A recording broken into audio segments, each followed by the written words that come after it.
I never thought I'd be that guy. The one who finds out his wife, Lisa, has been cheating on him, especially not in the way I did, with the kind of blow that leaves your stomach twisting and your mind racing. Lisa and I had been together for about 10 years. We got married after college, had a daughter, Emily, who's now 16. Things weren't perfect, but I thought we were solid. She had her moments of bitchiness, always quick to dismiss my concerns, but I chalked it up to her being stressed or just her personality. Honestly, I always wanted to trust her, and I did, until I couldn't anymore. It started a few months ago when I noticed she was acting weird. She'd go out more often without telling me where she was going. When I'd ask, she'd brush it off with some snarky comment, calling me paranoid or insecure. I'd catch her glancing at her phone more than usual, hiding texts or messaging apps. She'd get defensive if I asked to see her messages, which was unusual because she used to be pretty open about her phone. I honestly didn't suspect anything at first. I thought maybe she was talking to friends, or maybe she was stressed about work. But then she started coming home later saying she had a girls' night or a quick drink after work, even when I knew she'd told her friends she was busy. One night I came home early because I wasn't feeling well. As I pulled into the driveway, I noticed her car wasn't in the garage. That in itself wasn't weird. She sometimes went out after work. But what caught my eye was the faint glow of her phone screen through the window. I didn't think much of it, but then I saw her typing something quickly and shoving the phone face down on the nightstand when I entered. I froze. Something felt off. I went to the bedroom and casually asked, "Who were you texting just now?" She looked surprised, then rolled her eyes and snapped, "None of your damn business," which was a sharp change from her usual dismissive attitude. That was the beginning. I started paying more attention, noticing little things that didn't add up. She'd change her routine, suddenly be secretive about her phone, and when I asked, she'd give me that same bitchy glare like I was the idiot for even questioning her. But I felt it in my gut, something was wrong. The way she dismissed my concerns, the hurried way she'd hide her phone, the way she'd snap at me for no reason, these signs piled up. Somewhere deep inside, I knew she was hiding something, and I was just waiting for the moment I'd find out what it was. Then last week, I got the biggest shock of my life. It was late at night, and I'd been working late again, but I decided to check the security footage from our house. I'd installed cameras a while back, just for peace of mind, especially with Emily being a teenage girl. I figured it was normal. I'm not the jealous type, but I wanted to keep an eye on things. When I pulled up the footage, I saw Lisa leaving the house around 9 p.m., nothing unusual, until she returned about an hour later. But then I saw her slip inside and head straight to Emily's room. That raised a red flag because Emily was supposed to be sleeping by then. I rewound the footage, trying to catch what was going on. That's when I saw it, a figure in the dark, a man, obviously someone familiar. The way Lisa interacted with him, her body language, the way she leaned in, she was definitely not just chatting with a friend. My stomach clenched. I froze the video, zoomed in. It was clear enough, that was her and that was her lover. My mind struggled to process what I was seeing. How could she do this? How could she betray me like that with our daughter's boyfriend of all people? The guy's name is Jake, a kid I'd trusted, someone Emily had been dating for about 6 months now. It felt like a punch in the gut, knowing I'd been blind to all her lies. I sat there in shock, staring at the screen, trying to make sense of it. I knew I had to confront her, but I also knew I was dealing with someone who could lie her way out of anything. Lisa always had a way with words. She could spin a story so convincing, it'd make your head spin. I wasn't sure how I was going to get her to admit the truth, but I knew I couldn't ignore it anymore. The betrayal cut deeper than I expected, more than I thought I could handle. This wasn't just an affair. It was a slap in the face from the woman I had trusted most in this world, and the fact that it involved Emily's boyfriend made it worse. I felt anger bubbling up, mixed with sadness, confusion, and a strange sense of betrayal that I couldn't shake. I was in a fog, trying to figure out what to do next when the reality hit me. Everything was about to change, and I didn't know if I was ready for that. I stayed up the rest of the night staring at those recordings, my mind racing with questions I couldn't answer. The image of Lisa sneaking around, her lips pressed to Jake's, her hands touching him in ways she used to touch me, kept replaying in my head. It was surreal. I felt like I'd been punched, kicked, and punched again, over and over. The betrayal was raw and the anger was building. How could she do this? How could she lie to me for so long? More importantly, why? Did she ever love me? Did the whole marriage mean nothing to her? Before I could process it all, I knew I had to confront her. I had to hear her lie, or better yet, admit it. I couldn't keep this inside. I worked up the courage, went into the bedroom where she was watching some trashy reality TV show, and simply said, "We need to talk." She looked up, eyebrows raised. "What about what?" I stared at her, my fists clenched. "Don't play stupid. I saw the footage. I saw what you're doing with Jake. How long has this been going on?" Her face twisted into a sneer. "Oh, so now you're spying. Wow, real mature. You're just jealous because I'm not interested in your boring ass anymore. Maybe I needed someone who actually knows how to give me what I want." I felt my blood boil. "You're full of shit, Lisa. Don't even try to spin this around. I saw everything. You've been sneaking out, hiding your phone, lying to my face. How could you? After all these years, after everything we built." She rolled her eyes. "You don't get it, do you? I'm tired of your bullshit, always questioning me, acting like I'm some kind of prisoner. Jake treats me like I matter, unlike you. You're just a boring, predictable guy who can't satisfy me anymore." I took a step back, trying to keep my composure. "Do you even realize how sick this makes me feel? Our daughter's boyfriend. You're sleeping with her guy. How disgusting can you get?" She smirked, crossing her arms. "Disgusting, please. You're so damn insecure, you'd think I was cheating on you with the mailman if I looked at another man. Honestly, I don't give a shit what you think anymore." That's when I lost it. The rage hit like a tidal wave. I finally shouted, "You're a cheating bitch, Lisa. I want you out of this house. I want a divorce." She looked shocked, but then quickly recovered, throwing a chair back and yelling, "You think you can just toss me out? Who the hell do you think you are? You're nothing but a boring, middle-aged asshole. I'll leave when I want. And Jake, he's not going anywhere. I deserve to be happy." I couldn't believe what I was hearing. The woman I loved, the mother of my child, was calling me a boring asshole, calling her lover her happiness. I felt like I'd been punched in the chest again. All I knew was that this was breaking me piece by piece. I couldn't comprehend how she could be so callous, so cold. It was the kind of betrayal that leaves scars, deep ones. After the shouting match, she stormed out, slamming the door behind her. I stood there trembling, trying to breathe, trying to gather my thoughts. That night I couldn't sleep. It was just me, my fractured marriage, and the image of Lisa and Jake. The next morning I knew I had to do something. I couldn't let her get away with this. I had to plan my next move carefully.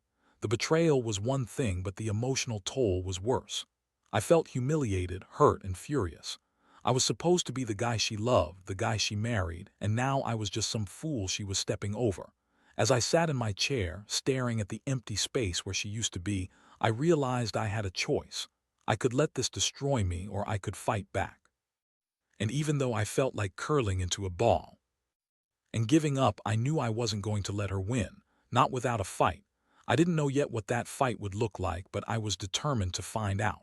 Because at the end of the day, I wasn't just going to let her walk all over me. She'd betrayed my trust, yes, but I was still standing, and I'd do whatever it took to reclaim what little dignity I had left. Let me know if you'd like me to continue with part 3. The next few days were a blur. I threw myself into work, trying to keep busy, but the betrayal kept echoing in my mind like a constant, painful reminder. Lisa was gone, probably staying with some friend or at a hotel. I didn't really care. All I knew was that I needed to get my head straight and figure out what I was going to do. I kept replaying that night over and over, trying to piece together what I missed, what I could have done differently. But the truth was, I felt like I'd been hit by a truck and everything was spinning. One thing I couldn't get out of my head was how Lisa reacted when I told her I wanted a divorce. She didn't even deny it. She just sneered and told me I was boring, that I didn't satisfy her, that she deserved to be happy. That was a punch in the gut, because suddenly I realized it wasn't just about the affair. It was about her completely dismissing everything we had, everything I thought we built. That moment, I saw her for what she really was: selfish, manipulative, and willing to destroy our family for her own fleeting happiness. I knew I had to act smart. I didn't want her to walk away with everything, especially not with Emily caught in the middle. I started gathering evidence, screenshots of the texts, the video footage from the security cameras, even her bank statements showing late-night dinners and hotel charges. I wasn't planning to just file and move on. I wanted her to see I was serious. I wanted her to understand that her lies wouldn't get her away with it that easily. My plan was simple but effective. I'd confront her again, this time armed with undeniable proof. I made up my mind. I wasn't going to let her manipulate me anymore. That afternoon, I went to my lawyer. We discussed the divorce process, the custody arrangements for Emily, and how to protect my rights. I was furious, yes, but I also knew I had to stay calm. Revenge isn't about losing control. It's about controlling the situation and coming out on top. In the meantime, I started watching her more carefully. I didn't want to tip her off, so I kept everything under wraps. Every time I saw her, her bitchy attitude was even more pronounced, like she enjoyed twisting the knife. She'd throw little digs, accuse me of being paranoid, call me insecure. I bit my tongue for the most part, but inside I was boiling. I wanted her to feel what I felt, humiliated, betrayed, and powerless. That's when I realized she was not just cheating. She was also trying to gaslight me, make me doubt my own senses. One day I received a text from Emily's phone. It was from Jake.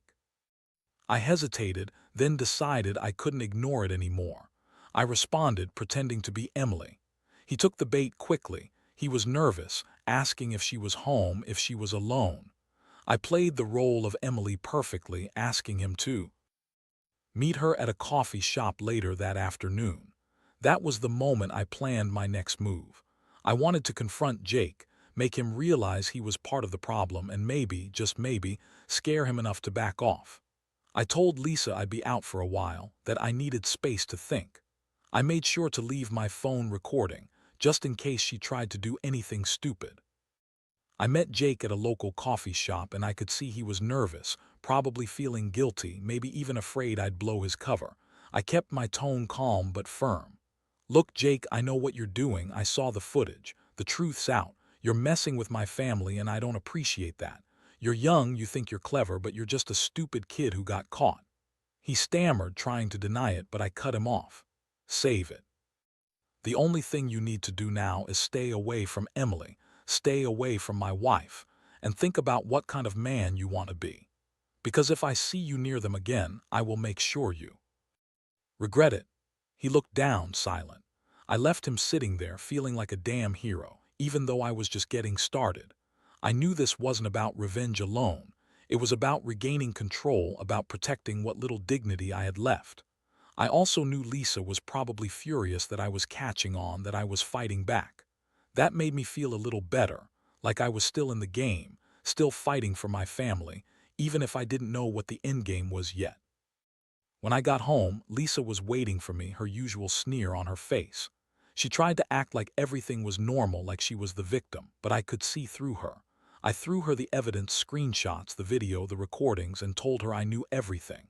Her face turned pale for a second, then she shot back with her usual venom. "You're crazy. You're just jealous because I don't want your boring ass anymore.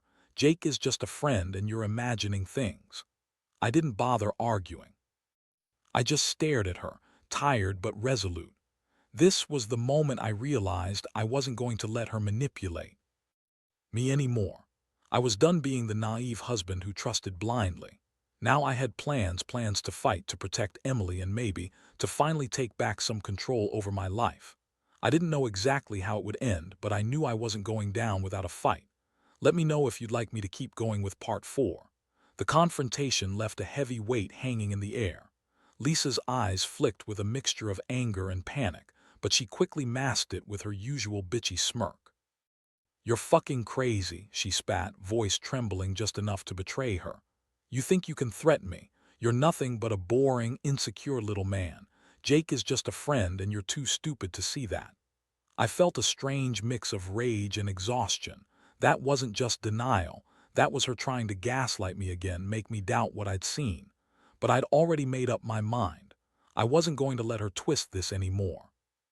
I laid out everything I had, proof, recordings, my plans to protect Emily. I told her I was done playing her game, Done pretending I didn't know. She clenched her fists, her bitchy attitude turning into something darker. If you think you're gonna ruin my life, you're dead wrong. Jake means nothing to me. You're just a control freak. And Emily, she'll find out the real story when she's old enough. Her voice was venomous, and I could see the lies rolling off her tongue with ease. I didn't want to argue anymore. I just looked at her, tired of her bullshit, and said, "This is over, Lisa. I want a divorce. And I want full custody of Emily. If you try to fight me, I've got everything on my side." I knew I was risking a lot, but I couldn't keep living in this nightmare. Her face twisted even more. "You really think you can just take her from me? You're nothing. You're just a boring, insecure little man who's too afraid to actually get a life.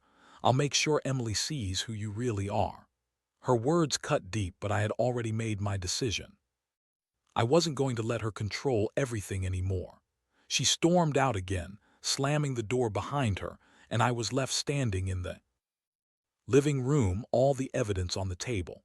I felt a strange sense of relief mixed with dread. I knew she'd fight me, try to spin things in her favor, but I had the truth. I had the proof. And soon I was going to use it. That night I sat alone, staring at my phone, trying to plan my next move. I felt like I'd entered a war I wasn't prepared for, but I also knew I had to keep fighting. Lisa's lies, her manipulations, they'd always been her strength. But now I realized my strength was in the truth, and I was finally ready to use it. I reached out to my lawyer again, told him to prepare everything for a divorce and custody battle.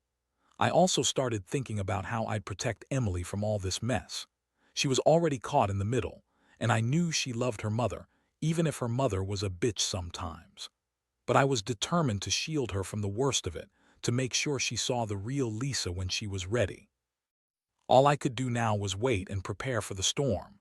Lisa was dangerous, manipulative, and bitter. She'd try to lie her way out of this, spin stories, and probably try to turn Emily against me. I had to stay calm, stay focused, and keep the proof safe. Because once I had everything in order, I was going to show everyone the truth. And maybe, just maybe, I could finally start to rebuild what she tried to destroy. Let me know if you'd like me to continue with part 5. The days that followed felt like walking on thin ice. I kept everything close, proofs, recordings, messages. I didn't trust Lisa not to try something. She was good at twisting things, making herself the victim, and I knew she'd do everything in her power to turn Emily against me if she thought she could. I stayed silent, letting her blow off steam, knowing that I had everything I needed to back up my claims when the time came.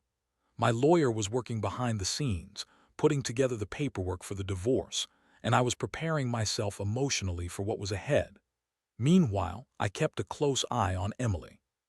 She was bright, perceptive even at 16, and I wanted to shield her as much as I could. I didn't want her to find out the full truth from her mother's lies or manipulations.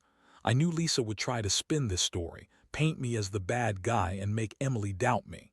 But I also knew I had to be honest, at least with Emily when the time came, so she'd understand the truth of her mother's betrayal and not be blindsided later. One afternoon, Lisa showed up at my house unexpectedly. Her face was tight, her eyes narrowed. She threw a bag on the table and said, "You think you're so clever, don't you? Thinking you can just ruin everything.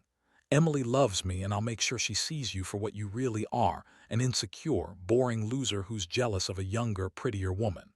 I looked at her, exhausted and angry. "Lisa, I don't want to fight with you, but I'm done playing your game. You lied, cheated, and tried to ruin my family.